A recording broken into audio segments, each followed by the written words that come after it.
Every time I go back out into Bute Inlet and just on the water, it's almost like a coming home. And it's really special to actually be back out there. My name is Cheyenne Trenholm. I'm from Homalco First Nation, and I'm the assistant GM for Homalco Wildlife and Cultural Tours. I'm JP Obadge. I am the Tourism Development Officer. We are a community-owned tour company by Homalco First Nation that provides visitors from around the world with spectacular nature, wildlife, and Indigenous cultural experiences. So as a guest visiting Homalco Wildlife and Cultural Tours, you get a greeting with the Homalco language. It's regenerating our language as well and our ability to speak it.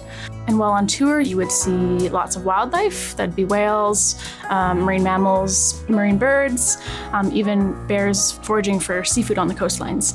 You have stories and histories being shared of the area, and all that are interpreted by our guides.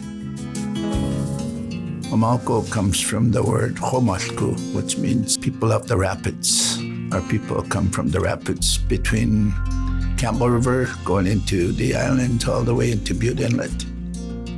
The world has lost its way in terms of how it interacts with nature. That Indigenous knowledge and ancestral history is something that the world needs in order to right itself again.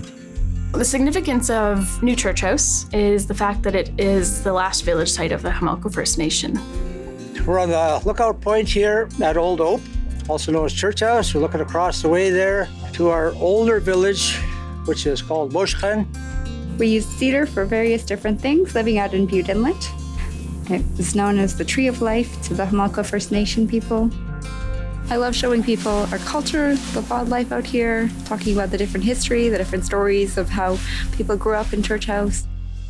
My grandfather grew up in Church House and was taken away at a young age to residential school. And so when I go back to Church House, there's a connection to the land that I can feel.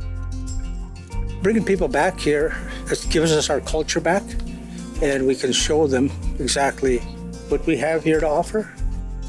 When people experience our tours, it's more than just a tour, and I tell that to people often. First Nations are stewards of their land. People come back with more than just seeing a whale or more than just seeing a grizzly bear. While those are wonderful, brilliant things to see and experience, you're more inclined to want to protect those species and also protect the culture that is alive and well here.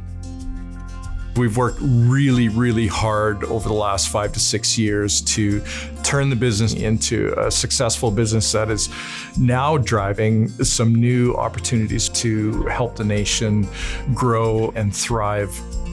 I think it's also spawned a lot of connection to our culture and our history. It's quite an amazing thing that's kind of come about in our community.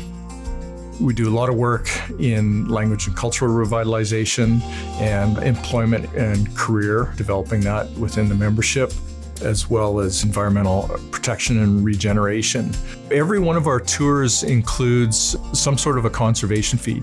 So all of those form the pillars for which we base our success in the business on. The people that you get to meet, they're coming from all over the world to experience Homalco. I hope that people bring back with them more understanding of First Nations and a greater respect for the environment of which we live in as well, and how we can work with the land and not against it, and then just sharing human stories and connecting that way.